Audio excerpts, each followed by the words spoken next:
در حدیث دیگه ما میگه ان المرائی ینادی علیه یوم القیامه، روز قیامت کس ریاکار را کس صدا میزنه منادی او ریاکار یوم القیامه. عجیبه ریاکار ما هی در گناهکار ندیم که خدا بدترین الفاظا میش استعمال کنه.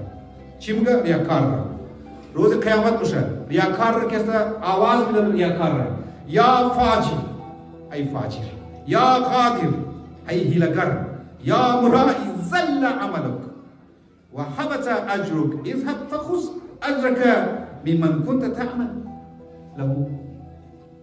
ای فاجر، ای هیلگر، ای ریاکار، ای شهرت طلب، این روز اعمال تو سب ختم است. برو زو آدم میگه که بریشی تو انجام بدی، برو زو میگه تقریر کرده برای آقای علی، برو ما باز آقای علی بکر کی آقای علی بیچاره خوش نداره. ببین آقا 100 سال 50 سال 20 سال 10 سال من یک سنتر بیا زحمت بکش صبر شو پیسے هم خرج کنه بازیا، لیکن برای خدا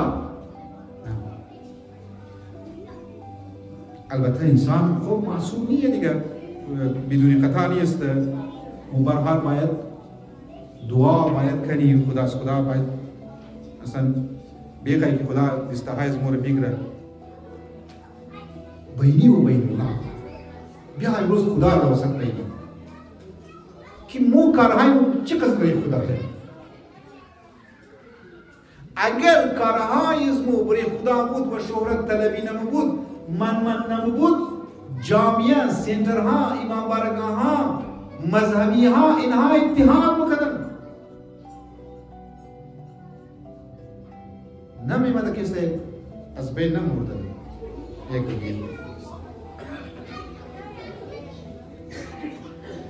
یک حدیث هم دیگه میخوانم بس ختم. یکی از اصحاب دیدو که پیامبر درو گریه میکنه. پیامبر برای بسیار چیزا گریه نکرد، گریه میکنه. عرض کردم یا رسول الله چرا گریه میکنی؟ چی گفت؟ انی تخوفت على امتی الشرك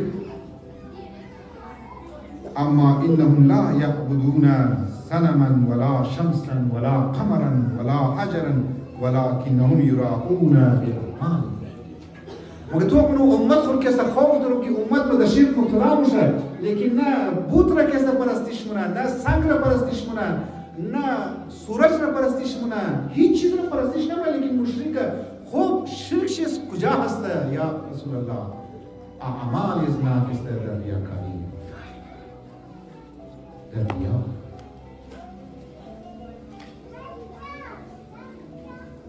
ما باید مجموعی مزیاد باشیم.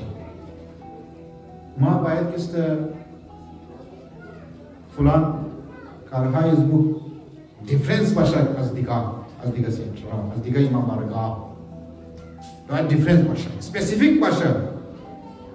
یعنی یک خاص از خود خصوصیات داشته باشد که او را هیچ کس نداشته باشه. بس چی میشه؟ برکت مرز میشه.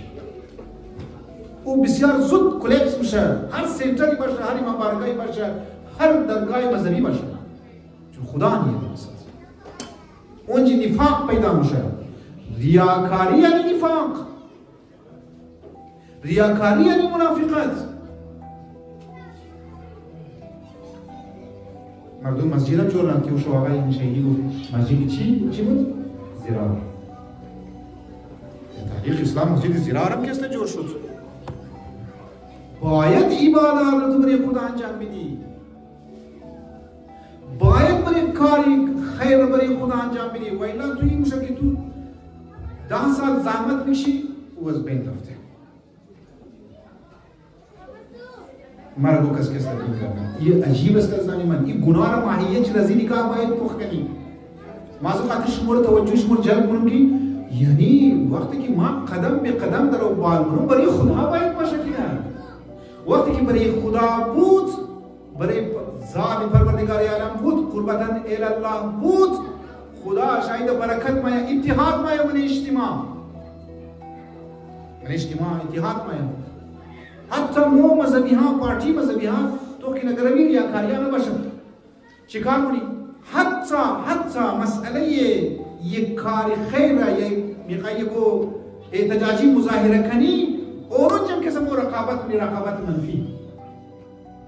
منفی مونی نیگیتیو کمپیټیشن یار پارٹی از ما باید تعداد زیاد بود بازو دمانی فیسبوک آجکل فوٹوها زیاده دیگه سوشل میڈیا دیگه نه زمانی فوٹویه بس بیا فوٹو رو شیر کن چند نفر مو میخوایی تبلیغ دین کنی یا فوٹو هم که ما خود رو میگم که در سوشل میڈیا میدیم برای ازی که بابا دین تبلیغ شونن دین جذب شونن دین یعنی مردم طرف دین جذب شونن مردم باید طرف خدا نمونی همزو خاطر خدا رو آبادی میلمن کشو تقریبا نظر تمام سنٹرارا حساب سدی تمام سنٹرارا سنٹر ابو طالب حسینی سوسائٹی و دیگر تاها و دیگر رسول اکرم دیگر مطابق آبادی 5% هم نمایین شد 5% هم نمایین لیکن یک کنسرت کی شونه $400 خورم مردم میده بور تو کی تم کنسرت کی شده اینا کی مایه میده نیت مایه تو کی بس ما سنتر خوشحال باشم که وای ماشاءالله در شبای قدر سنتر از من یک قسم چی قسم بود؟ صدر اسلام خدا نبود اهل بیت تنها نشتن مفادات ذاتی مقام شهرت اهل بیت تنها مند و یکی از ریشه های مظلومیت علی علیه السلام و اهل بیت و امروز حتی امام زمان امیست که مو برای خدا کار نمونی وقتی برای خدا کار نکردی برای ولی شی کار نمونی دیگه برای نائب چی کار نمونی برای جانشین چی کار نمونی برای امام زمان علیه السلام کار نمونی لذا او فریاد را که در روز سرزمین کربلا امام حسین زد او فریاد را امام زمان را میزنه خدمت سریع ها نه این مذاق نیه